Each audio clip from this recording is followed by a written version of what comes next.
प्रभात खबर का संपादकीय प्रभात। दिन है बुधवार, तारीख है 22 मार्च 2023। विषय है आईटी क्षेत्र पर दबाव। आईटी क्षेत्र पर दबाव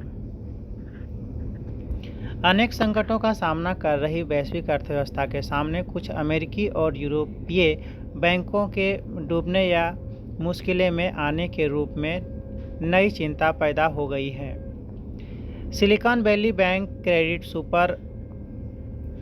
क्रेडिट सुइस, सिल्वरगेट और फर्स्ट रिपब्लिकन बैंक डूब चुके हैं तथा यूरोपीय स्टॉक बाजार में बैंकों के शेयरों के दाम में गिरावट जारी है। एक और जहां अंतर्राष्ट्रीय वित्त बाजार में अनिश्चितता है, वहीं हमारे देश में आईटी क्षेत्र के प्रभावित होने की आशंकाएं बढ़ गई हैं। एक और जहां अंतर्राष्ट्रीय वित्त बाजार में अनिश्चितता है, वहीं हमारे देश में आईटी क्षेत्र में प्रभावित होने की आशंकाएं बढ़ गई हैं। भारत की शीर्ष आईटी कंपनियों का 40% तक राजस्व बैंकिंग, वित्त सेवाओं और बीमा क्षेत्र से आता है। भारतीय आईटी कंपनियों का अमेरिका की तकनीकी कंपनियों से भी जुड़ाव है। उल्लेखनीय है कि तबाह हुए अमेरिकी बैंकों का सबसे अधिक लेन देन तकनीकी कंपनियों और स्टार्टअप उद्यमों के साथ रहा था। दुनिया की बड़ी तकनीकी कंपनियों में छंटनी का दौर भी लंबे समय से चल रहा है। संतोषजनक है कि भारत में बड़े पैमाने पर लोगों को काम से नहीं हटाया गया है, लेकिन अगर बाहर से होने वाली कमाई घटती है तो वह स्थिति भी आ सकती है। निवेश में कमी आने के बावजूद कोरोना काल से लेकर अब तक हमारी तकनीकी कंपनियों ने बेहतर प्रदर्शन किया है। इसी आधार पर केंद्रीय आईटी राज्य मंत्री राजीव चंद्रशेखर ने उम्मीद जताई है कि हमारी कंपनियां मौजूदा बैंकिंग संकट के असर का भी सामना कर लेंगी। यदि एक क्षेत्र में नुकसान भी होता है तो दूसरे क्षेत्र में अच्छे प्रदर्शन से उसकी भरपाई भी की जा सकती है। यह भी संतोष की बात है कि विशेषज्ञ इस बात से सहमत है कि भारतीय पूंजी बाजार और बैंकों पर अमेरिकी और यूरोपीय स्थिति का प्रभाव न के बराबर पड़ेगा। यदि यह स्थिति बरकरार रहती है तो आईटी सेक्टर में नए सौदों पर असर पड़ेगा तथा मौजूदा ठेकों की अवधि नहीं बढ़ेगी।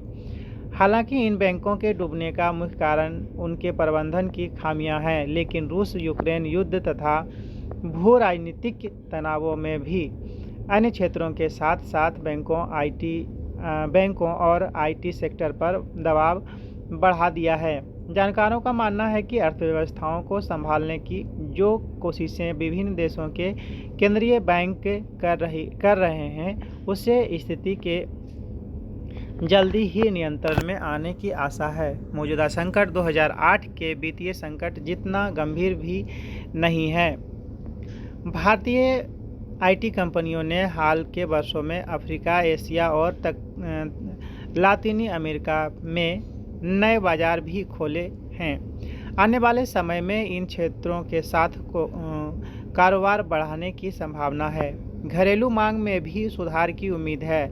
ऐसे में आशा है कि वर्तमान झटके से अल्पकालिक प्रभाव ही पड़ेगा। अगला विषय है जल संरक्षण से ही बचेगा भविष्य। जल संरक्षण से ही बचेगा भविष्य। यह आलेख विश्व जल दिवस पर लिखा गया है। इसमें डॉक्टर कनिका मित्र जो प्रमुख यूनिसेफ झारखंड के हैं, और कुमार प्रेमचंद जल स्वच्छता विशेषज्ञ यूनिसेफ झारखंड के हैं। दुनिया भर में 22 मार्च विश्व जल दिवस के रूप में मनाया जाता है। इसे मनाने का उद्देश्य विश्व भर में जल के महत्व के प्रति लोगों को जागरूक करना तथा जल संरक्षण पर बल देना है। वर्तमान में भारत समेत दुनिया भर में पेयजल का स्रोत कम होता जा रहा है। जिसे सहेजने की आवश्यकता है। संयुक्त राष्ट्र संघ द्वारा इस वर्ष के विश्व जल दिवस की थीम एक्सेलेटरिंग चेंज यानी त्वरित परिवर्तन निर्धारित किया गया है। इसी थीम के इर्द गिर्द इस वर्ष के विषय विश्व जल दिवस की संपूर्ण विषय वस्तु केंद्रित रहेगी। इस थीम के माध्यम से संयुक्त राष्ट्र द्वारा वैश्विक स्तर पर लोगों को बदलाव का वाहक बनने का आह्वान किया गया है, ताकि जीवन में जल का समुचित उपयोग करके हम सभी जल संरक्षण के मुहिम को गति प्रदान कर सकें। सतत विकास लक्ष्य के तहत हर व्यक्ति तक जल एवं स्वच्छता सुविधाओं को समान रूप से पहुंचाने का लक्ष्य निर्धारित किया गया है। भारत सरकार की महत्वाकांक्षी योजना जल जीवन मिशन इस दिशा में एक उत्कृष्ट प्रयास है, जिसके तहत हर घर तक नल से जल पहुंचाने के लिए कदम उठाए जा रहे हैं। इस मिशन के तहत 2024 तक सभी ग्रामीण परिवारों, विद्यालयों, आंगनबाड़ी व स्वास्थ्य केंद्रों, पंचायत भवनों आदि को नल से जल उपलब्ध कराने का लक्ष्य है। झारखंड की बात करें तो यहाँ प्राकृतिक रूप से पेयजल की उपलब्धता सतही स्रोत के रूप में ज़्यादा नहीं है। झारखंड की बात करें तो यहाँ प्राकृतिक रूप से पेयजल की उपलब्धता सतही स्रोत के रूप में ज़्यादा नहीं है। राज्य में मात्र 6 से 7 नदियाँ में ही 12 महीने पानी उपलब्ध रहता है। शेष नदियाँ बरसाती हैं। भूगर्भीय संरचना पथरीली होने के कारण इसमें पानी की उपलब्धता मैदानी क्षेत्रों के मुकाबले काफ़ी कम होती है। जल जीवन मिशन की शुरुआत से पहले झारखंड में ज़्यादातर ग्रामीण परिवार पेयजल हेतु कुओं और चापाकल पर ही निर्भर थे। सो इस जल जीवन मिशन का उद्देश्य हर घर में शुद्ध पेयजल की उपलब्धता को सुनिश्चित कराना है, ताकि महिलाओं को दूर से पानी लाने की समस्या से निजात मिल सके। मिशन के तहत 2024 तक राज्य के कुल 61.22 लाख ग्रामीण परिवारों तक चरणबद्ध तरीके से नल से जल पहुंचाने का लक्ष्य रखा गया है। झारखंड में पिछले 2 वर्षों में नल से जल कार्यक्रम में तेजी देखने को मिली है। वर्ष 2020 की शुरुआत में राज्य के ग्रामीण घरों में नल से जल की उपलब्धता मात्र 6% थी, जो फरवरी 2022 में 18% के करीब व 17 मार्च 2023 तक 32.5% तक पहुंच गई।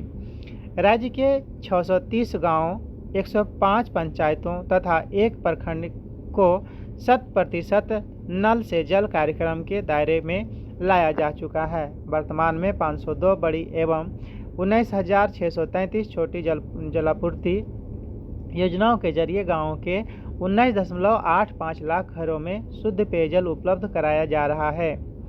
झारखंड में 2 बातें दूसरे राज्यों से थोड़ी अलग हैं। यहाँ लगभग हर राजस्व ग्राम में ग्राम जल एवं स्वच्छता समिति है तथा हर ग्राम में यहाँ लगभग हर राजस्व ग्राम में ग्राम जल एवं स्वच्छता समिति है तथा हर ग्राम में जल सहिया है। ग्राम जल एवं स्वच्छता समिति के सदस्यों तथा जल सहिया के उचित प्रशिक्षण से ही कार्यक्रम को गति एवं अपेक्षाकृत सफलता मिलेगी। राज्य में 29,000 जल सहिया जल जीवन मिशन कार्यक्रम के क्रियान्वयन में अग्रिम पंक्ति के कार्यकर्ता के रूप में कार्य कर रही हैं। महिलाओं को प्लम्बर, रानी मिस्त्री, सौर ऊर्जा तकनीशियन तथा पंप संचालन का निरंतर प्रशिक्षण दिया जा रहा है। झारखंड सरकार की पेयजल योजना में सौर ऊर्जा को भी प्राथमिकता दी गई है। यहाँ लगभग 57% योजनाएं सतही जल आधारित हैं, जो लंबी अवधि के दृष्टिकोण से एक अच्छा प्रयास है।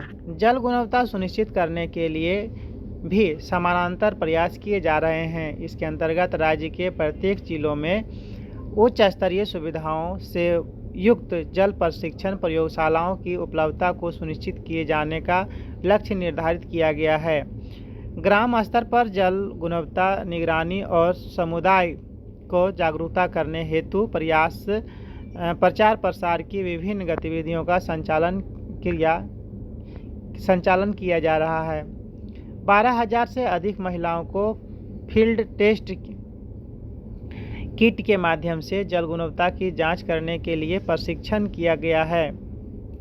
किया गया है, जो समुदाय आधारित जल गुणवत्ता जांच के क्षेत्र में अपनी सेवाएं दे रही हैं।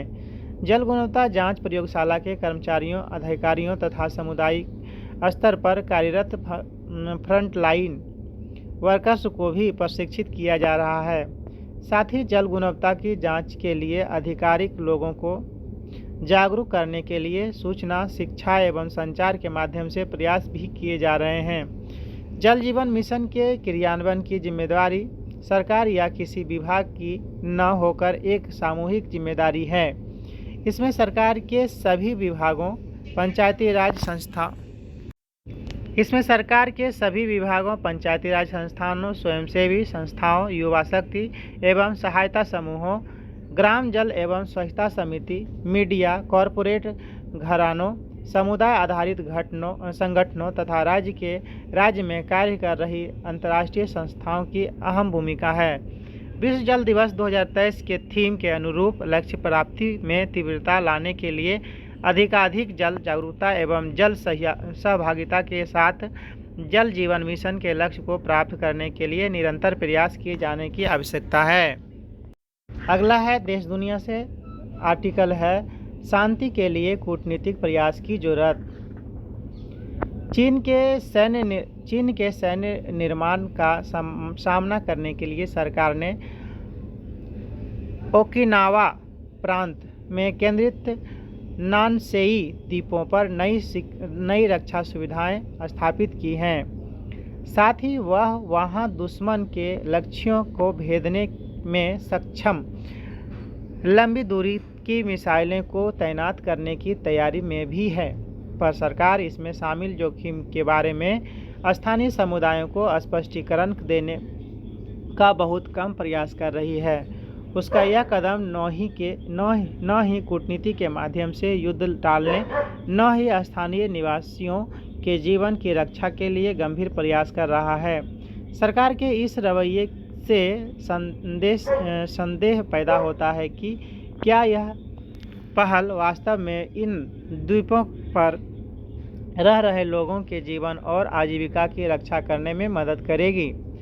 ग्राउंड सेल्फ डिफेंस फोर्स यानी GSDF ने 16 मार्च को ओकिनावा प्रांत में इशिगाकीजिमा द्वीप पर एक नए सैन्य दुर्ग का संचालन आरंभ किया, जो दक्षिण पश्चिमी द्वीपों की नई GSDF सुविधाओं की सूची में नवीनतम वृद्धि है। वर्ष 2016 में ओकिनावा प्रांत के योनागुनिजिमा द्वीप पर एक सैन्य दुर्ग खोला गया, जबकि मियाकोजिमा द्वीप के साथ ओकिनावा प्रांत और कागोशीमा प्रांत के अमामी ओशिमा द्वीप के कैंपों ने 2019 में संचालन शुरू किया। GSDF ने अन्य 3 द्वीपों पर गार्ड ऑफ मिसाइल इकाइयां तैनात की हैं। रक्षा मंत्रालय का कहना है कि इन सुविधाओं ने देश के रक्षा नेटवर्क की उन खामियों को दूर किया है जो लंबे समय से बनी हुई थीं। SDF का दक्षिण पश्चिम जापान को रणनीतिक दूरी बनाना मुख्य रूप से चीन के आक्रामक नौसैनिक विस्तार की प्रतिक्रिया है, पर युद्ध की विभीषिका से बचने का सबसे अच्छा तरीका युद्ध को रोकना है। केंद्र सरकार को इस क्षेत्र में तनाव को कम करने के लिए हर संभव कूटनीतिक प्रयास करने की आवश्यकता है। अगला विषय है वोरेबल में फंसता बचपन। यह आलेख लिखे हैं मंगलेश सोनी, जो धार के हैं। जहां सिंचाई की उचित व्यवस्था नहीं होती है, जहां बोरवेल के माध्यम से सिंचाई होती है, परंतु बोर करने के बाद यदि पानी नहीं मिलता है, तब ऐसे गड्ढों का किसान या मशीन चलाने वालों द्वारा खुला छोड़ दिया जाता है। खेलते खेलते मासूम इन्हीं गड्ढों में गिर जाते हैं। गत दिनों विदिशा के लटेरी में लोकेश की बोरेवल में के गड्ढे में फंसने से मृत्यु हो गई, जबकि जिला प्रशासन एनडीआरएफ की टीम उसे बचाने के लिए लगातार प्रयास करती रही। थोड़ी समझदारी व सावधानी से ऐसी घटनाओं से बचा जा सकता है। अगला विषय है डोनाल्ड ट्रंप और फेसबुक। यह आलेख लिखे हैं हिमांशु शेखर, जो गया से हैं। 2 वर्ष से अधिक समय तक रोक के बाद एक बार फिर अमेरिका के पूर्व राष्ट्रपति डोनाल्ड ट्रंप की फेसबुक पर वापसी हो चुकी है। सत्ता हस्तांतरण के दौरान उपजे विवाद के कारण जब सोशल मीडिया ने उनके अकाउंट पर रोक लगा दी थी, तब ट्रंप ने ट्रूथ सोशल नामक एक सोशल मीडिया मंच विकसित किया। आज सोशल मीडिया एक सशक्त माध्यम के रूप में उभर चुका है। एक बार फिर से ट्रंप अपने विचारों से लोगों को आसानी से अवगत करा पाएंगे। अगला विषय है मन में वसी माटी के गणगौर। यह आलेख लिखे हैं डॉक्टर मोनिका शर्मा, जो एक टिप्पणीकार हैं। बेटियां कहीं भी रहे, गणगौर का त्यौहार उन्हें अपने गांव घर ले जाता है।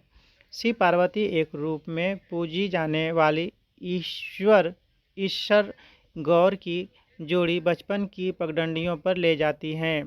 16 दिन तक चलने वाला यह पर्व सिर्फ एक त्यौहार भर नहीं है, यह स्मृतियों को जीने और स्त्री मन के उल्लास का पर्व है।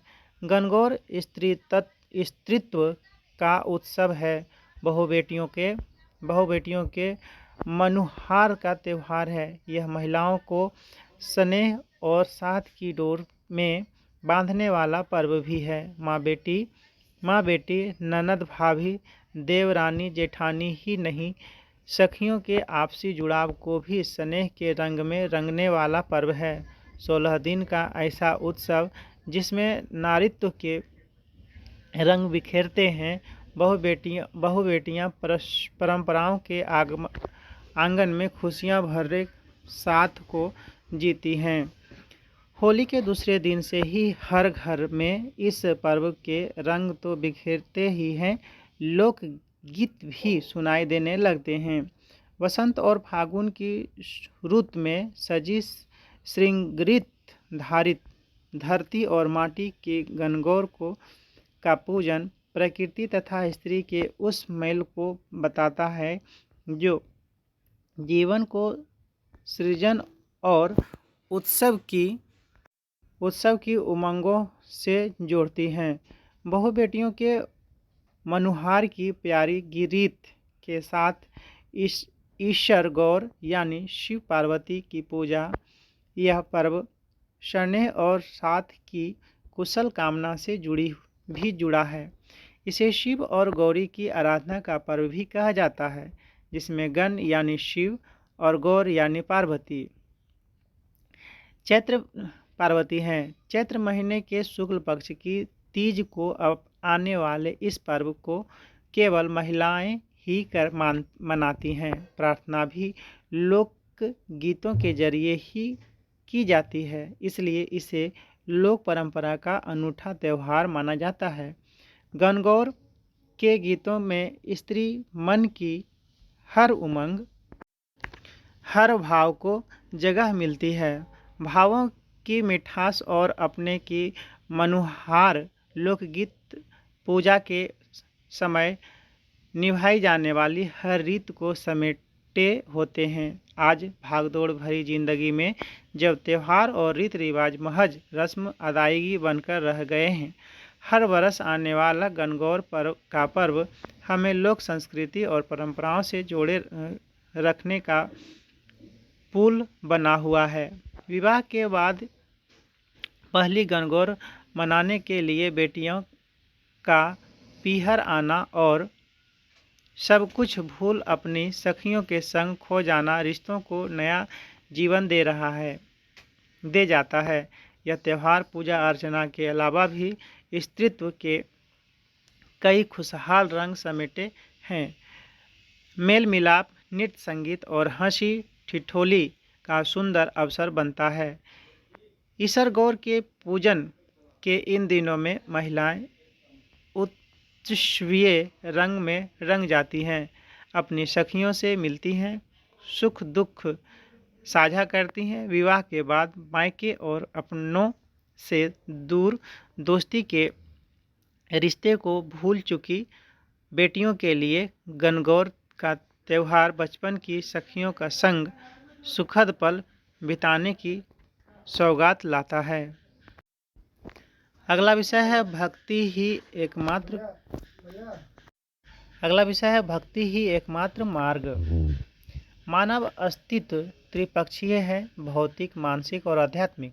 अपने विकास के प्रारंभिक चरण में अतीत के अंधेरे युग में मानव ने अकेले भौतिक और मानसिक क्षेत्र में प्रगति की। आध्यात्मिक दुनिया में प्रवेश करने की कुंजी न होने के कारण वे आध्यात्मिक रूप से आगे बढ़ने में असमर्थ थे।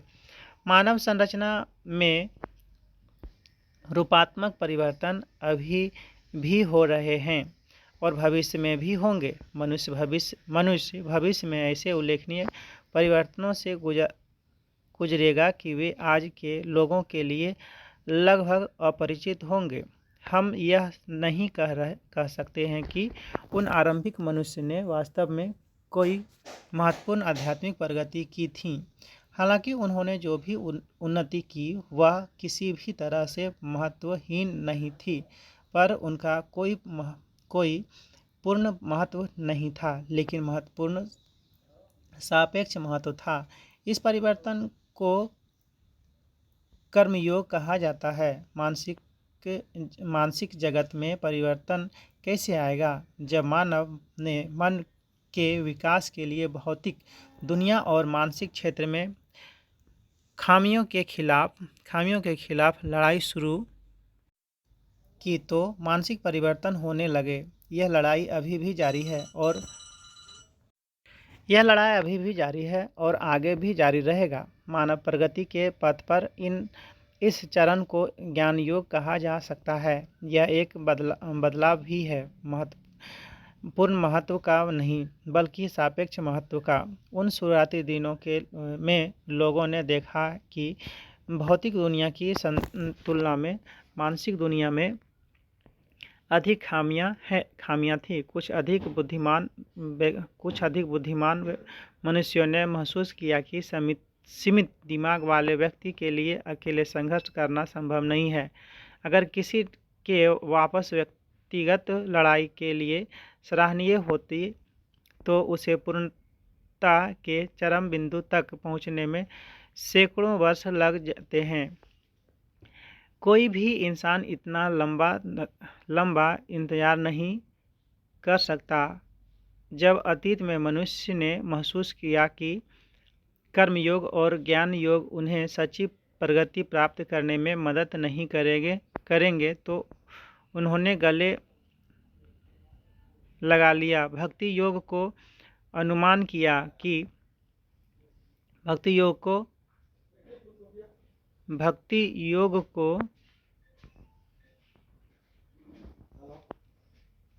कर्मयोग। जब अतीत में मनुष्यों ने महसूस किया कि कर्मयोग और ज्ञान योग उन्हें सच्ची प्रगति प्राप्त करने में मदद नहीं करेंगे तो उन्होंने गले लगा लिया भक्ति योग को। अनुभव किया कि भक्ति ही एकमात्र मार्ग है। मनुष्य आज अपने विकसित कर्म और ज्ञान योग के कारण और भी आगे बढ़ गया है। इसी के साथ प्रभात खबर का संपादकीय प्रभात समाप्त होता है।